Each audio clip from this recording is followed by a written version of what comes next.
Hi, Roy here on my channel Roy Reads Anything, and Victober has started, but I've already read a Victorian book, sort of in the run-up, I did a kind of warm-up book called Margaret Denzil's History, brackets, as annotated by her husband. So, oh, this chair's creaking. Maybe that sounds kind of Victorian. 1863. In the autumn of 1863, a series started in the Cornhill magazine that looked like this, published anonymously, which wasn't unusual. They tended to name check the male authors, the sort of Thackeray and Trollope type people. Anyone vaguely female wouldn't even get their famous pseudonyms, so George Eliot just didn't have a name at all, Mrs. Gaskell, again unnamed. So here was another anonymous story, and that led to speculation. So press cuttings like this appeared in lots and lots of papers at the time. Readers of newspapers in the north will have been somewhat startled on reading a paragraph very similar to the following, which has been going the round of the Manchester and Scotch journals. Quotes, "It is rumoured in certain quarters that no less a lady than Her Majesty the Queen is the authoress of Margaret Denzil in the Cornhill, and that the copy has actually been seen in the handwriting of Mr. Arthur Helps, with occasional touches from the royal finger." The same story has been attributed, and that's in well-informed circles, to Mr. Wilkie Collins and Miss Thackeray. How amusing all this must have been to Mr. Charles Alston Collins, the actual author. He didn't write it either, so it was not Wilkie Collins, it was not his pre-Raphaelite brother Charles, it was not Anne Thackeray. George MacDonald was put in the frame as well, not him. And it certainly wasn't Queen Victoria. This Arthur Helps that gets mentioned, by the way, he was like her sort of go-to writing guy, so that gives it like an extra sense of authenticity. But no, the royal finger was not involved in Margaret Denzil's history. It was actually written by Frederick Greenwood. Picture of Frederick Greenwood will appear. And he was on the editorial team of the Cornhill magazine. The reason it was in there was because Wilkie Collins had actually been commissioned to write a serialised book for the Cornhill, but he wasn't doing it at the moment because of gout. So Frederick... Right with his toes, did he? Yeah. I know. At least he didn't have a writing finger like the Queen. So he stepped in, and Margaret Denzil's history started appearing, and it ran over a year, like 12 episodes. So this was a magazine where you got serialised novels plus lots of articles. So that meant it was sort of intertwined with other novels running at the same time. So it coexisted with Romola. That's a George Eliot, I believe. I do believe you're right. Small House at Allington, Trollope. Cousin Phyllis, that's an Elizabeth Gaskell. Moving on, yeah, you got Dennis Duval by William Thackeray. So, yeah, here it was appearing in the Cornhill as a sort of stand-in all the way up until October 1864, when they were so pleased that the Wilkie Collins novel was actually about to appear that they inserted a yellow slip of paper advertising that the next issue would be the start of Armadale.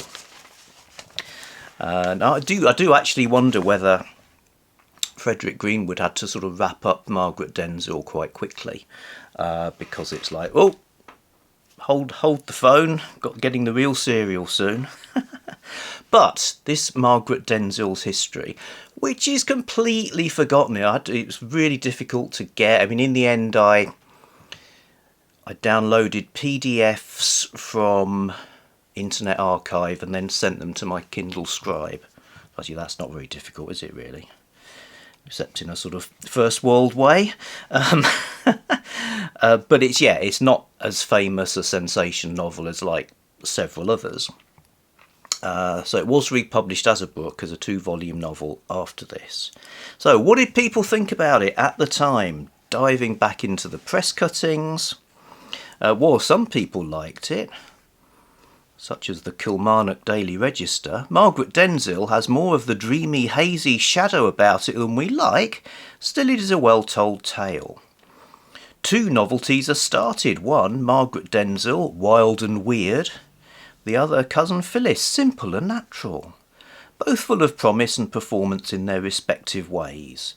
So it's kind of interesting that these serialised episodes would be sort of commented upon in newspapers, like as they go along. Sort of, oh well, this week that was quite good. Oh dear, we're losing faith in the series.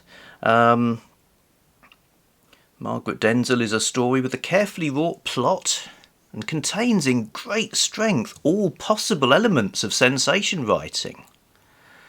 Margaret herself is one of 2 contemporaneous wives of the same man. Okay, spoiler there, but it is widely known as being in the bigamy genre. There is something very like murder. There is a duel. There is a well-kept mystery, entirely original in kind, which we shall certainly not spoil for the reader. And overall there is the glamour of another and still higher mystery. The hazy gloom of the whole conception. It's not easy to convey an idea of the effect of this. Let the reader fancy he dreams the story and sees the incidents in his dream taking place at the end of a darkling forest path. At the end of a darkling forest path. Who wouldn't want to get reviews like this? With just moonlight enough to show things as they happen. If in addition to this, he will suppose that his dream, with the inconsistency of a dream, shows him the very common things in the story, with downright homely reality, he will have some idea of how Margaret Denzil is conceived and how it is told. So said the Illustrated Times. So they're kind of saying what sensation fiction is, really. You got the homely reality, the normal life, and then you got all this weird stuff, kind of like a Stephen King book or something like that. But lots of people didn't like it as well. In Margaret Denzil's history, no living man can feel an interest, was what the Fifeshire Journal had to say on the matter. Of Margaret Denzil's history we've had quite enough. Would request the writer to deliver himself from his state of nightmare before he proceeds with the story, for that ghastly and ghoulish air of mystery which he delights in throwing over commonplace things is equally distant from the fine subtlety of Hawthorne, which it evidently caricatures, as from the thinkings and feelings of ordinary mortals. Some people just didn't like it being in the Cornhill magazine. That was much more a place for domestic fiction, so it was a bit like if the People's Friend suddenly slipped in an extreme horror story.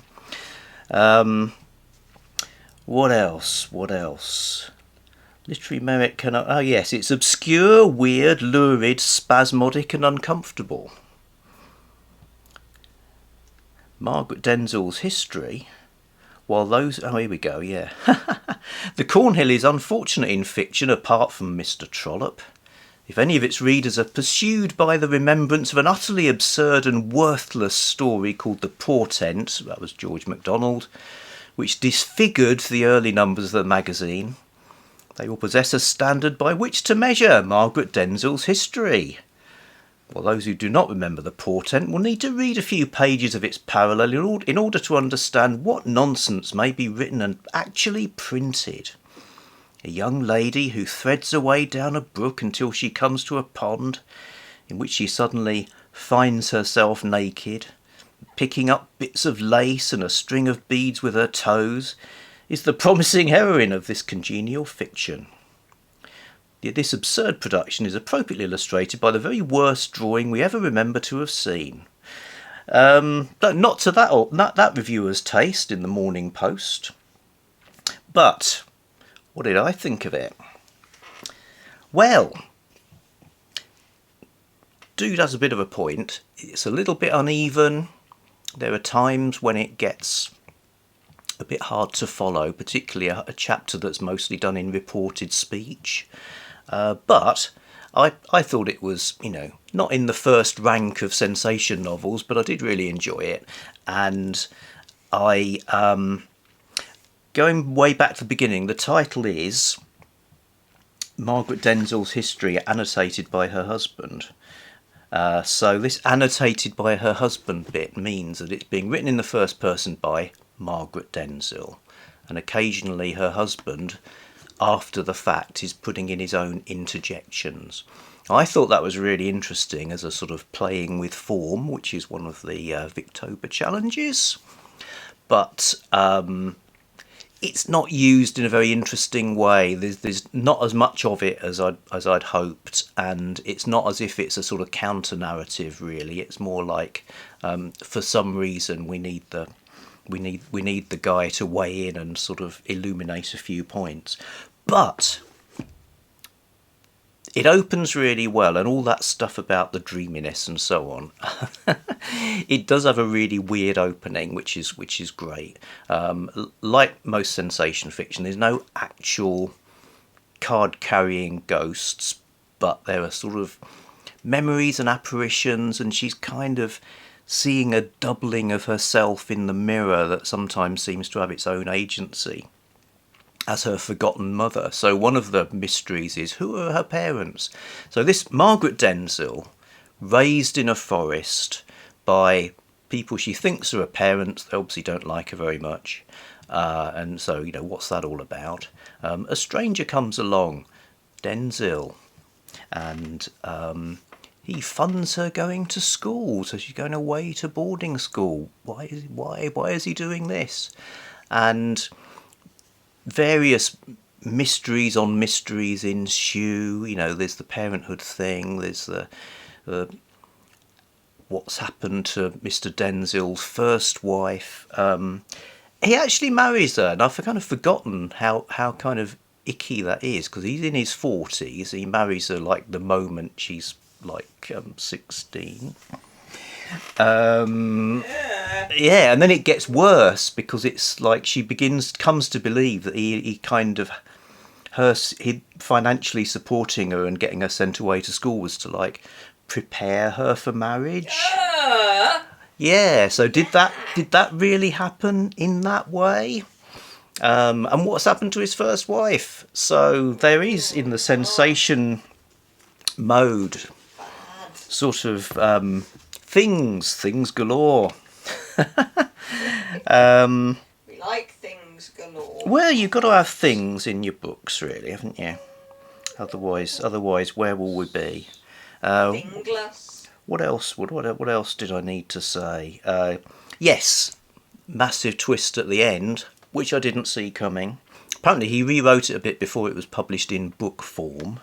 And I haven't done like a line-by-line comparison, but in the magazine, this massive twist is foreshadowed several chapters before, and that's been changed, which I think is in terms of the drama of the story, is a really good thing. Although there's some really interesting stuff in the original about sort of thoughts about gender and stuff like that, and the nature of women doctors, so that's all lost. So what it really needs is a kind of critical edition with some notes, and stuff like that could be in an appendix, but it's not to be. It's one of the many books that exist in the archive, exist in online scans. I did buy a hard copy from the British Library. So the British Library produced some of the most beautiful books around, like this one. They also produce these historical collection books, which are basically scans from books in their library, And the covers seem to be machine-generated text with no rhyme nor reason to the line breaks, weird characters left in. And I just think, I mean, this is a great service to scholars and readers to be representing these kind of obscure texts in this way. And obviously they're not going to spend a lot of time gussying them up when hardly anyone wants to read them. But could they just get the YTS trainee to spend 2 minutes tidying up the titles? That's my rant of the day. So, yeah, Margaret Denzil's history.